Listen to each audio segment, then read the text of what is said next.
ಇನ್ನೇನು ಕೆಲವೇ ಕ್ಷಣಗಳಲ್ಲಿ ಕನ್ನಡ ಬಿಗ್ ಬಾಸ್ ಸೀಸನ್ 12ರ 4ನೇ ವಾರದ ಕಿಚ್ಚನ ಪಂಚಾಯಿತಿ ಶುರುವಾಗಲಿದೆ. ಕೆಲವು ದಿನಗಳ ಹಿಂದೆಯಷ್ಟೇ ರಕ್ಷಿತಾ ಶೆಟ್ಟಿ ಮೇಲೆ ದಬ್ಬಾಳಿಕೆ ಮಾಡಿದ ಪರಿಣಾಮ ಅಶ್ವಿನಿ ಗೌಡ ಹಾಗೂ ಜಾನ್ವಿ ಅವರು ಸಾಕಷ್ಟು ಟೀಕೆಗಳಿಗೆ ಗುರಿಯಾಗಿದ್ದರು. ವೀಕೆಂಡಲ್ಲೂ ಕೂಡ ಕಿಚ್ಚ ಸುದೀಪ್ ಅವರು ಕ್ಲಾಸ್ ಅನ್ನು ತೆಗೆದುಕೊಂಡಿದ್ರು. ಇದೀಗ ಬಿಗ್ ಬಾಸ್ ಮನೆಯಲ್ಲಿ ಎಸ್ ಎನ್ನುವ ಪದ ಬಳಕೆಯಾಗಿದೆ. ಅದನ್ನು ಮಾತನಾಡಿದ ಕಾಕ್ರೋಚ್ ಸುಧೀರ್ ಅವರಿಗೆ ಇಂದು ಕಿಚ್ಚನ ಪಂಚಾಯಿತಿಯಲ್ಲಿ ಕಿಚ್ಚ ಸುದೀಪ್ ಅವರು ಗ್ರಹಚಾರ ಬಿಡಿಸಿದ್ದಾರೆ.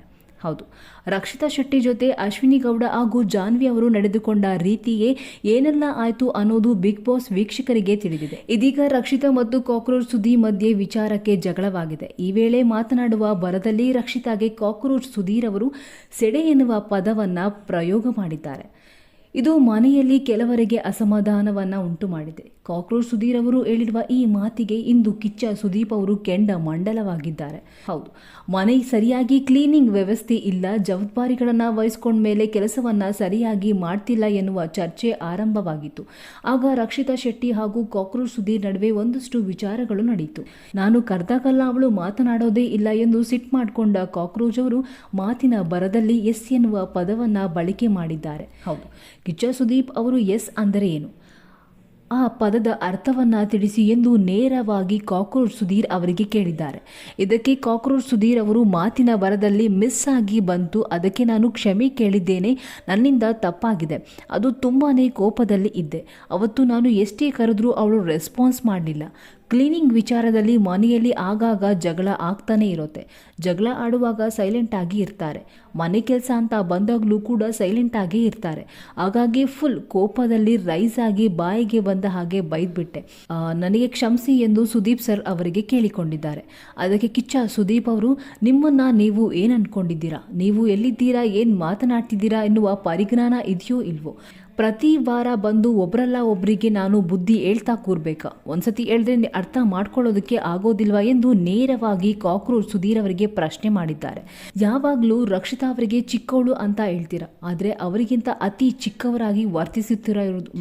ಯಾವಾಗಲೂ ರಕ್ಷಿತಾ ಶೆಟ್ಟಿ ಅವರಿಗೆ ಚಿಕ್ಕವಳು ಅಂತ ಇರ್ತೀರಾ, ಆದರೆ ಅವರಿಗಿಂತ ಅತಿ ಚಿಕ್ಕವರಾಗಿ ವರ್ತಿಸುತ್ತಾ ಇರೋದು ನೀವು. ಯಾವ ಚಿಕ್ಕ ಮಗು ಆದರೂ ಕೂಡ ಒಂದು ಸತಿ ಹೇಳಿದ್ರೆ ಅರ್ಥ ಮಾಡ್ಕೊಳ್ಳುತ್ತೆ. ಮಾತಿನ ಮೇಲೆ ನಿಗಾ ಇರಲಿ, ನೀವು ಎಲ್ಲಿ ಇದ್ದೀರಾ, ಏನು ಮಾಡ್ತಾ ಇದ್ದೀರಾ, ನಿಮ್ಮನ್ನು ಯಾರೆಲ್ಲ ನೋಡ್ತಾ ಇದ್ದಾರೆ ಎನ್ನುವ ಪರಿಜ್ಞಾನ ಸ್ವಲ್ಪ ಇರಲಿ. ಕೋಪದಲ್ಲಿ ಎಲ್ಲರಿಗೂ 1000 ಮಾತು ಬರುತ್ತೆ, ಅದನ್ನು ಕಂಟ್ರೋಲ್ ಮಾಡ್ಕೊಳ್ಳೋ ಕೆಪಾಸಿಟಿ ಇರಬೇಕು. ನಿಮ್ಮ ತಪ್ಪುಗಳನ್ನು ಸರಿ ಮಾಡಿಕೊಂಡು ಕೂರೋದೇ ನನ್ನ ಕೆಲಸನ ಎಂದು ಕಿಚ್ಚ ಸುದೀಪ್ ಅವರು ಗರಂ ಆಗಿ ಕಾಕ್ರೋಚ್ ಸುಧೀರ್ ಅವರಿಗೆ ಎಲ್ಲರ ಮುಂದೆ ಗ್ರಹಚಾರವನ್ನು ಬಿಡಿಸಿದ್ದಾರೆ. ಇದಕ್ಕೆ ಕಾಕ್ರೋಚ್ ಸುಧೀರ್ ಅವರು, ನನ್ನಿಂದ ತುಂಬಾ ತಪ್ಪಾಗಿದೆ, ಇನ್ಮೇಲೆ ನಾನು ಮಾತನಾಡುವಾಗ ಯೋಚನೆ ಮಾಡಿ ಮಾತನಾಡ್ತೀನಿ. ರಕ್ಷಿತಾ, ಐ ಆಮ್ ಸಾರಿ, ನನ್ನನ್ನು ಕ್ಷಮಿಸಿಬಿಡು.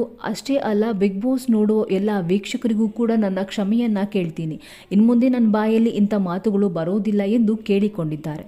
ಹೌದು, ಇಂದಿನ ವಾರನೂ ಕೂಡ ಅಶ್ವಿನಿ ಗೌಡ ಹಾಗೂ ಜಾನ್ವಿ ಅವರ ವರ್ತನೆ ಮಿತಿ ಮೀರಿದ್ದು, ಬಾಯಿಗೆ ಬಂದ ಹಾಗೆ ಬೈದು ಅವಮಾನಿಸುತ್ತಾ ರಕ್ಷಿತಾ ಗೌಡ ಅವರನ್ನು ಅಳುವ ಹಾಗೆ ಮಾಡಿದ್ದಲ್ಲದೆ ಪರ್ಸನಲ್ ಅಟ್ಯಾಕ್ ಮಾಡಿ ಅವಳನ್ನು ತುಂಬಾ ಹೀಯಾಳಿಸಿದರು. ಈ ವಿಚಾರ ಕುರಿತಾಗಿ ಸೋಷಿಯಲ್ ಮೀಡಿಯಾದಲ್ಲಿ ಕೂಡ ಸಿಕ್ಕಾಪಟ್ಟೆ ಚರ್ಚೆಯಾಗಿದ್ದು, ಕಿಚ್ಚನ ಪಂಚಾಯಿತಿಯಲ್ಲೂ ಕೂಡ ಕಿಚ್ಚ ಸುದೀಪ್ ಅವರು ಅಶ್ವಿನಿ ಹಾಗೂ ಜಾನ್ವಿ ಅವರಿಗೆ ಗ್ರಾಚಾರವನ್ನು ಬಿಡಿಸಿದರು. ಇದೀಗ ಮತ್ತೆ ಕಿಚ್ಚ ಸುದೀಪ್ ಅವರು ರಕ್ಷಿತಾ ಪರ ನಿಂತು ಕಾಕ್ರೋಚ್ ಅವರಿಗೆ ಗ್ರಾಚಾರವನ್ನು ಬಿಡಿಸಿದ್ದಾರೆ. ಕಾಕ್ರೋಚ್ ಅವರ ಬಗ್ಗೆ ನಿಮ್ಮ ಅಭಿಪ್ರಾಯವೇನು? ಅವರು ಮಾಡಿದ್ದು ಸರಿನೋ ತಪ್ಪೋ? ತಪ್ಪದೇ ಕಮೆಂಟ್ಸ್ ಮೂಲಕ ತಿಳಿಸಿ. ಇನ್ನು ಈ ವಿಡಿಯೋ ಇಷ್ಟವಾಗಿದ್ದಲ್ಲಿ ತಪ್ಪದೇ ಲೈಕ್ ಮಾಡುವುದರ ಮೂಲಕ ತಿಳಿಸಿ. ಇನ್ನಷ್ಟು ಕನ್ನಡ ಬಿಗ್ ಬಾಸ್ ಸೀಸನ್ 12ರ ಪ್ರತಿಯೊಂದು ಅಪ್ಡೇಟ್ಸ್ಗಳಿಗಾಗಿ ಈ ಕೂಡಲೇ ನಮ್ಮ ಚಾನಲನ್ನು ಸಬ್ಸ್ಕ್ರೈಬ್ ಆಗಿ. ಧನ್ಯವಾದಗಳು ವೀಕ್ಷಕರೇ.